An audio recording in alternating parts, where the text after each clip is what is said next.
Deep thinker, she's a transcendental thinker by nature. Very, very artistic. There's nothing that escapes her in that way. She deals with metaphor, she deals with symbolism. So she brings an ethereal quality to her life, and she brought it to Adrian. I saw her the first time, and she had this great beauty. I really fell for her. I fell for her. Over the years, I mean, we've seen each other from time to time, you know, and there's always just this sweetness, this very gentle sweetness about her. To be an actor, first of all, it's an amazing challenge, you know, because, boy, you can get swallowed up by the attendant stuff.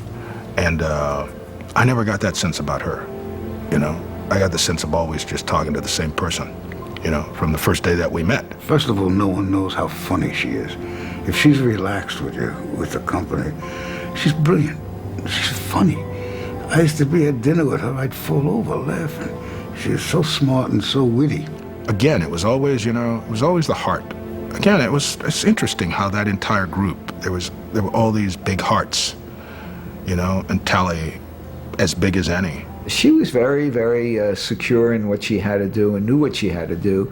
And she knew how to transform herself from this dumpy, kind of maidenly aunt role to somebody who turns out to be quite attractive and glamorous at the end. And she knew how to do it in a very short period of time. You have to believe that no one's ever looked at her.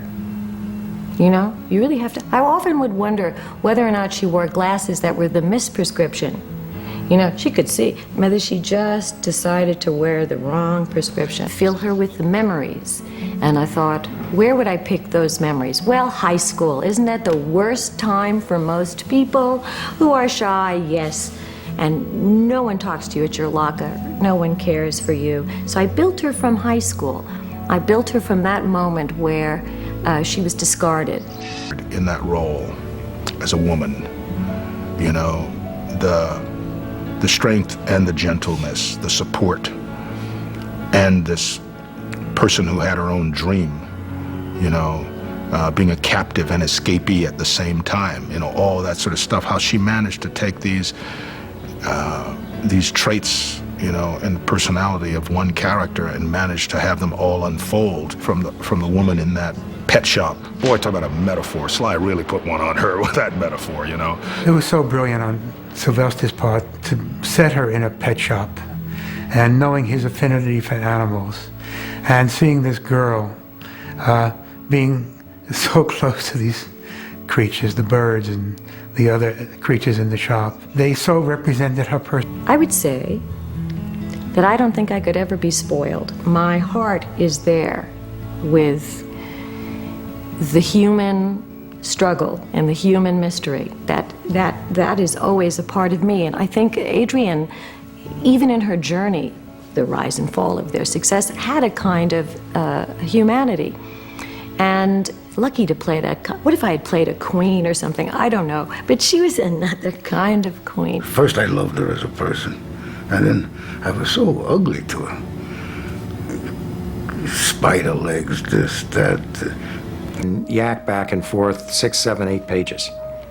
I said, you don't want people sitting at a table talking for 6 or 8 pages. Maybe they go bowling, or maybe they go ice skating, but don't put them in a static situation. So Sly wrote the ice skating scene, and the place was packed with people, and they were skating with all these people.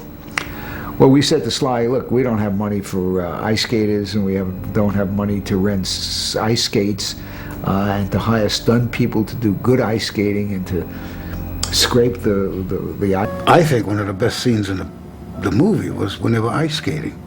That was built out of improvisation. And they put him on ice skates and him with no skates. It was wonderful. It was just wonderful. Yeah, I love her. That was a great scene. But I mean, the accidents, even the things that weren't right. The angels were working with this particular piece, and we who were working in it, Sylvester knew it, and all the actors knew it, and this sort of core of people that you talk about, the producers, the cinematographer, John, we kind of all knew it. Even though we didn't have such hot lunches, and even though we had broken down places to dress in, we knew it. You! Time! Can I ask you a question? Absolutely. Why do you want to fight? Because I can't sing or dance. Hey, yo. Don't fall! Don't fall! Some would have thought it was a fight picture. I knew it was a love story. The love scene, which is always a dangerous situation because it can become too precious or it doesn't nail the sensitivity at all. Hey, you want to come inside? No, I gotta go. Hey, come on. Hey, I got some animals. I got these rare, very rare animals inside. Come on. Come on in. No, I gotta go. Well, I gotta go too. I gotta go to the bathroom. Come on. Come on. No, I gotta go. Hey, look at his face. Is that a face you can trust or what? Huh? Is it? That'll stick this face on a stamp. What do you think? Huh? Come on. Come on in. Here's a woman in a neighborhood where there are real issues about going into a man's apartment and he's not married and he has no wife and you're this woman and you're going in there late at night and all that sort of stuff. I mean, there are all kinds of implications in that. And how this woman deals with that and this trepidation and her thoughtfulness, and at the same time, she's drawn to this guy. I mean, you know, you can't fight the feeling here, you know? So she goes in. I mean, it's absolutely beautiful stuff.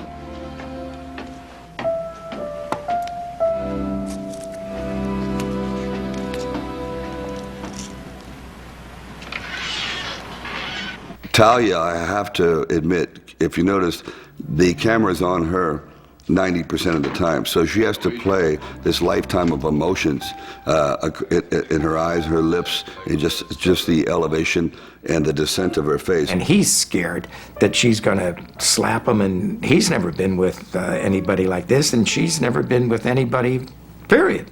In that scene, I go over to, there's a mirror, and there are pictures of Sylvester as a little boy and his beautiful mother. And I remember being so touched by the little picture of Sylvester, the unmuscled guy, you know, just this, and I remember at that moment being moved. And that helped me to take the risk. They're both gawks. They were both learning what the opposite sex was, really. It was wonderful. I think he yelled out the window, "Paulie, your sister's with me." I think he improvised that. That was pretty funny. I think every guy and every girl, to the extent that this was a date movie, which it was in a big way, just melted with that scene. The guy wished they had that body,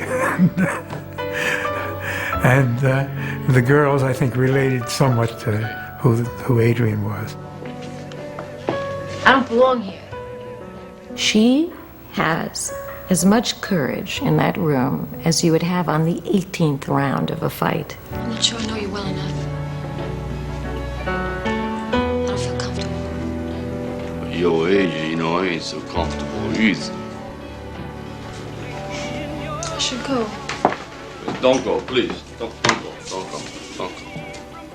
This poor girl who is so uncomfortable, and he takes off her glasses and liberates her, in a sense, by that action, and liberates himself as well. And I can just imagine the millions, maybe tens of millions of women who saw that moment, and it just related to it in such a profound way. I want to kiss you. You don't want to kiss me back if you don't want. I don't want to kiss you. Y tus trailers, visita mi canal. I wanted that moment to be as big as any great moment in Western civilization. You know, charge the Light Brigade, yes, but any big moment. Because if she did not have that first kiss, she would have been forgotten. And I wanted to bring it to that absolute moment. So everybody was not just it wasn't just a kiss, it was a new civilization for a woman being born. they became beautiful. When I saw it on the screen, I was so jealous. I mean, she was the most beautiful. He took her hat off. And her dark eyes. Whoa. Whoa. Every woman has that moment. Every woman.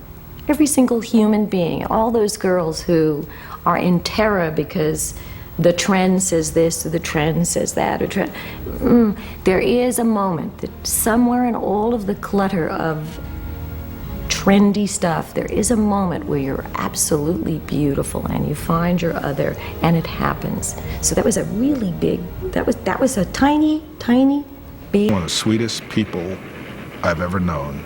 It's first movie, there was so little money that Burgess and I shared a dressing room in the bowels of the sports arena in LA.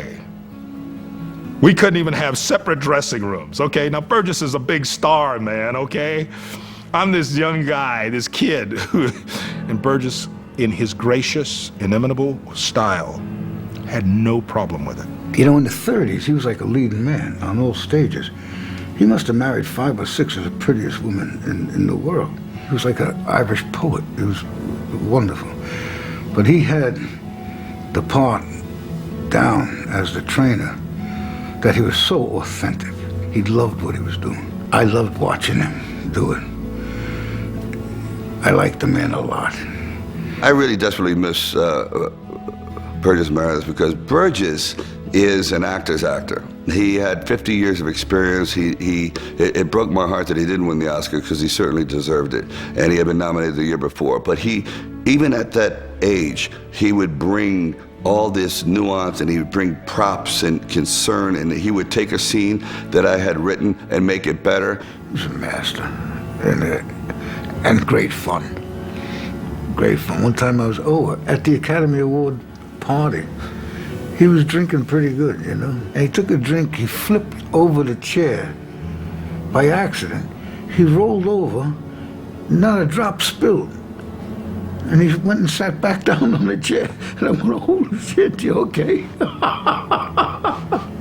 He was fun.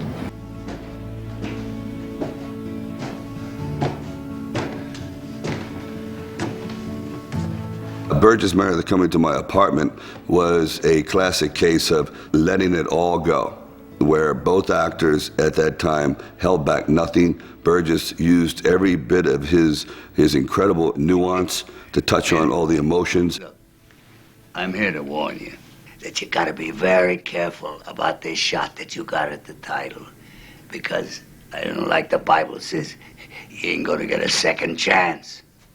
Yeah. All right. You thought of that, huh?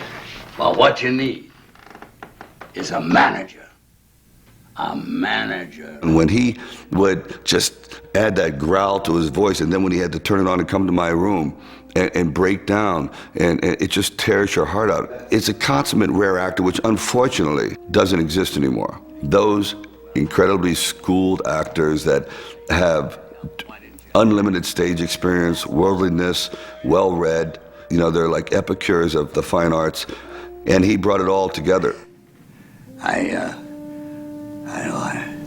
I'm 76 years old. That was the best scene in the movie. The bathroom door shuts it on Burgess, and Burgess is pleading to a door. Wow. And,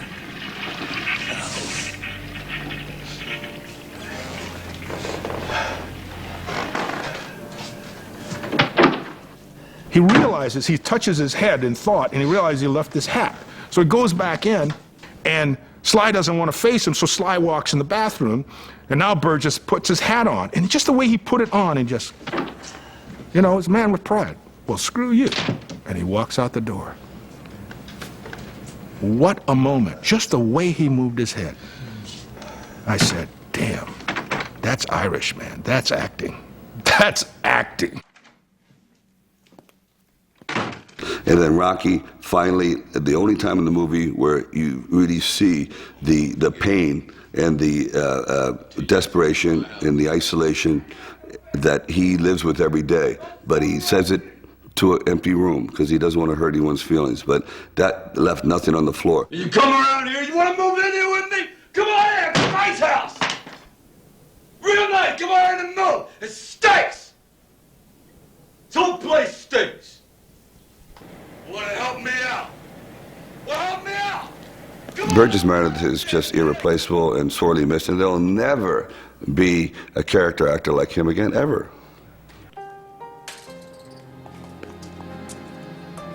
God, does anybody know how good he was? Really, I mean, he was so good. The movie kept becoming more and more spiritually explosive. He began to breathe and resuscitate moments in life. He understood the poetry, understood the language. He always had a twinkle in his eye, even when he was in despair as the character. I miss him. But I got him here, and yeah, I like the guy. Beautiful cat. I worked with him a couple other times. Beautiful cat. I mean, you know, he brought so much life, man. He brought so much life. God, I miss him every day. You know, people, geez, you miss these people when they go. Because there's nobody ever going to be like Burgess Meredith, not ever again.